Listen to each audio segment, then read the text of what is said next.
ভারত পাকিস্তানের মধ্যে সাম্প্রতিক উত্তেজনা, সীমান্তে পাল্টাপাল্টি অভিযান আর শক্তি প্রদর্শনের মাঝে পাকিস্তানের সেনাপ্রধান আসিম মুনিরকে দেওয়া হয়েছে দেশের সর্বোচ্চ সামরিক র্যাঙ্ক ফিল্ড মার্শাল। এই পদটি শুধু বিরলই নয়, বরং পাকিস্তানের ইতিহাসে মাত্র দ্বিতীয়বার কেউ এই মর্যাদা পেলেন।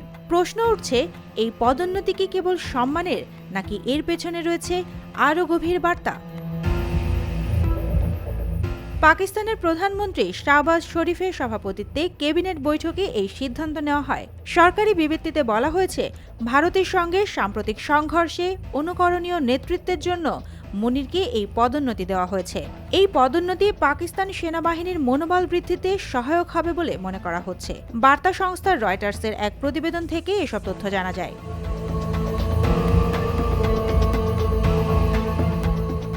আসিম মুনির 1986 সালে পাকিস্তান সেনাবাহিনীতে যোগ দেন এবং সোর্ড অব অনার অর্জন করেন। তিনি পাকিস্তানের দুই প্রধান গোয়েন্দা সংস্থা ISI এবং মিলিটারি ইন্টেলিজেন্সের প্রধান হিসেবে দায়িত্ব পালন করেছেন। 2019 সালের ফেব্রুয়ারিতে ভারতের পুলওয়ামায় বন্দুকধারীদের হামলায় 40 জন ভারতীয় জওয়ান নিহত হওয়ার পর ভারত ও পাকিস্তানের মধ্যে উত্তেজনা চরমে পৌঁছায়। ওই সময় তিনি দেশটির গোয়েন্দা সংস্থার নেতৃত্বে ছিলেন। তখন তার ভূমিকা বেশ উল্লেখযোগ্য ছিল।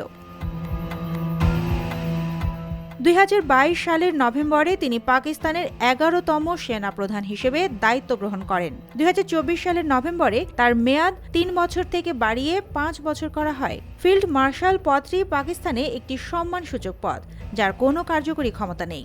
এই পদে উন্নীত হওয়ার পরেও মুনির সেনাপ্রধান হিসেবেই দায়িত্ব পালন করবেন। এর আগে 1959 সালে জেনারেল আইয়ুব খান নিজেকে ফিল্ড মার্শাল ঘোষণা করেছিলেন। আসিম মুনিরের ফিল্ড মার্শাল পদোন্নতি পাকিস্তানের সামরিক ও রাজনৈতিক অঙ্গনে একটি গুরুত্বপূর্ণ ঘটনা। এই পদোন্নতি সেনাবাহিনীর মনোবল বৃদ্ধিতে সহায়ক হবে বলে মনে করা হচ্ছে, তবে এর প্রয়োজনীয়তা ও সময় নিয়ে প্রশ্ন থেকেই যাচ্ছে। সুবর্ণা মেহজাবিন, দেশকাল নিউজ।